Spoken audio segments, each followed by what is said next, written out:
पिछले दिनों भारत ने इजराइल की बहुत बड़ी मदद की थी। इजराइल को बहुत सारे मास्क और मेडिसिन फराहम की थी। आपको बता दें कि कोरोना वायरस की वजह से पूरी दुनिया ने अपनी इंपोर्ट एक्सपोर्ट, खुसूसन दवाइयों की, मेडिसिन की, जो जरूरी अद्वियात है उनकी इंपोर्ट एक्सपोर्ट बंद की है। वो इस वजह से कि फ्यूचर में उनको भी मसला मसाइल बन सकता है। कोरोना वायरस जिस तेजी से फैल रहा है, ये बहुत बड़ी मसला मसाइल बन रहे हैं। अब भारत ने इजराइल की मदद की है। हालांकि भारत ने अपनी तमाम की तमाम एक्सपोर्ट्स, खुसूसन मेडिसिन की एक्सपोर्ट्स के ऊपर पाबंदी लगाई थी, लेकिन भारत ने बहुत सारे मास्क और फिर मेडिसिन बनाकर इजराइल को मुहैया कर दी। अब ईरान और पाकिस्तान ने भी ये कहा है कि भारत को चाहिए कि अपने नेबर्स का ख्याल रखे और नेबर्स के साथ वो बातचीत करे, कोरोना के साथ मिलकर लड़ना चाहिए। और ईरान ने ये कहा है कि हमें जिस तरह इजराइल को मदद फराहम की है, हमारे पास डायरेक्टली अद्वियात भेज दें। लेकिन भारतीयों का जवाब इस हवाले से बड़ा अजीबोगरीब था। भारत के बड़े बड़े ऑफिसर्स, बड़े बड़े मिनिस्टरों ने ये कहा है कि कुछ दिन पहले तो ईरान दिल्ली के अंदर होने वाले फसादों पर उंगली उठा रहा था, अब हमारे पास दवाइयां किस मुंह से लेने के लिए आ रहा है। ये बात सुनते ही ईरानियों को असल में पता चल गया कि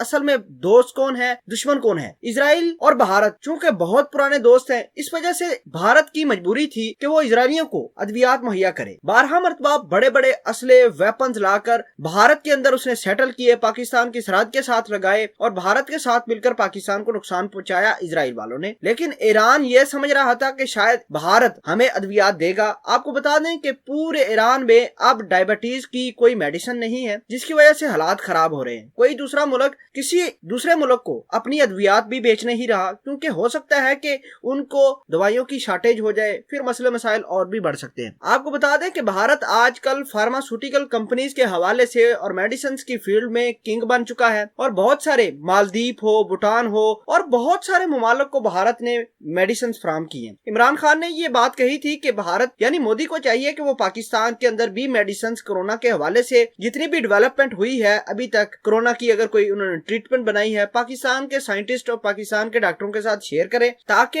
एक रिसर्च मुकम्मल करके दवाई और नतीजे पर पहुंचा जा सके कि पाकिस्तान और भारत अगर रिसर्च मुकम्मल करते हैं, डॉक्टर अपनी इल्म को शेयर करते हैं, तो काफी मसले मसाइल खत्म हो सकते हैं। लेकिन भारत अभी भी अनार के सुई के ऊपर अटका हुआ है। भारत चाहता ही नहीं कि वो अपनी इंफॉर्मेशन, अपनी रिसर्च पाकिस्तान के डॉक्टरों के साथ, साइंटिस्ट के साथ शेयर करे, जिसका नुकसान पूरी इस रीजन को हो रहा है। क्योंकि इस रीजन में और तो कोई बड़ा मुल्क है ही नहीं जो इन छोटे ममालिक जैसे कि मालदीव हो गया, भूटान हो गया, बहुत सारे छोटे ममालिक है जिनके पास सोर्सेज नहीं है, ईरान हो गया, उनकी मदद कर सके। अगर भारत पाकिस्तान के साथ हाथ मिलाता है, अद्वियात मिलकर बनाता है, दूसरे ममालिक को हम एक्सपोर्ट भी कर सकते हैं, उनकी मदद कर सकते हैं। लेकिन भारत ने जो ईरान को जवाब दिया है, ये हैरान कुन है कि ईरान को कहा है कि आप लोग तो पहले भारत के अंदर जो दिल्ली के अंदर फसादात हुए थे उस पर बड़ी उंगलियां उठा रहे हो, अब हमारे दरवाजे पर किस मुंह से आए हो। ये बड़ी शॉकिंग सी बात है। लेकिन पाकिस्तान अभी भी दूसरे ममालिक के डॉक्टरों के साथ मिलकर अपनी रिसर्च शेयर कर रहा है और मेडिसिन भी शेयर कर रहा है। जितनी हमारी बसात है, इंशाल्लाह हम पूरी मदद करेंगे ईरान वालों की। ईरान अगर किसी किस्म की जरूरत है तो इंशाल्लाह पाकिस्तान उसकी जरूर मदद करेगा। और भारतीयों के दरवाजों की तरफ जाना एक इंतहाई बेवकूफी वाला स्टेप होगा ईरान के लिए।